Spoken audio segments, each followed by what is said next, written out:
Hey friend, this is Brandon here from This Is Tech Today, and we're here to look at the Amazon Echo 2nd generation and to find out if this is worth your hard-earned money. Of course, if you'd like to purchase it, there's a link down below in the description, and it helps support the channel. You're watching my smart home series. Make sure to check out the other videos in this series in the link down below in the description and in the card in the corner. And please share, subscribe, and hit that bell icon to be notified of when I post a new video. Let's jump right into it. First, the design. So not only is the Amazon Echo 2nd generation much cheaper than the previous generation, but it's also much smaller and way nicer looking. There are a variety of different colors and finishes that you can purchase initially, but you can also replace it later on if you want. So there's a little button at the bottom that you can just push in, and then this slides off. And then you can purchase another cover and then replace it. This is really great if you have it in the kitchen and it happens to get dirty, or you just want to change up the look. On the top, you'll see that there are 7 different microphones on here, which improves its ability to hear you, which is really crazy because even on the previous generation, it heard me really well across the room and even when I'm whispering. So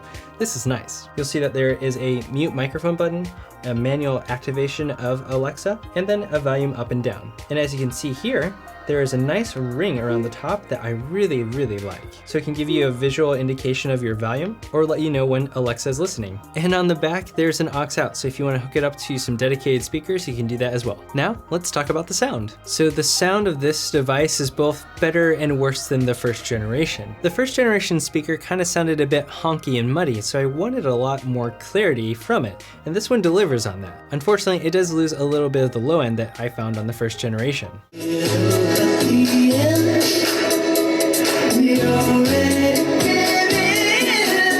So that's what it sounds like at max volume. As a whole, it sounds really good if you want to listen to podcasts, news, or some casual music. In terms of volume, it does not get super loud in a way that would become uncomfortable. The Echo Show can get super loud, so you can have a little bit of a party with it. This one is more of a practical speaker. If you do want to check out the review of the Amazon Echo Show, there is a link down below. So one thing that I was really surprised about, and I'm really pleased to say, is that at full volume, it doesn't distort or sound nasty. That does tend to happen on a lot of other devices. And then let's talk about Alexa. Just using your voice, you can control different things like smart switches or smart lights, like this LifeX bulb that I have here. Turn off all my lights. Okay. Alexa, turn on all my lights. Okay. Pretty sweet. You can also listen to news, set timers, add things to your shopping list, or order things from Amazon. And if you have the drop-in calling feature enabled, you can actually communicate with other people in other parts of your house, like an intercom.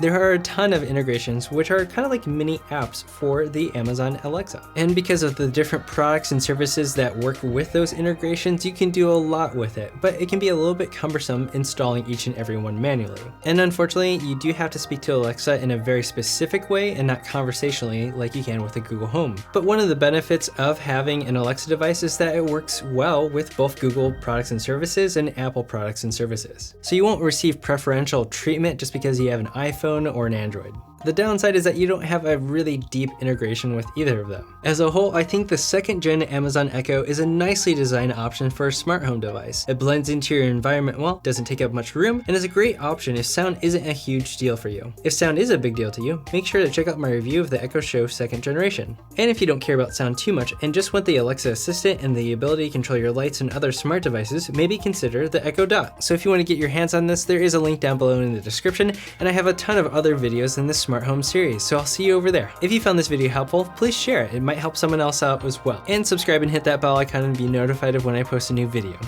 Thank you so much for watching This Is Tech Today. Until next time.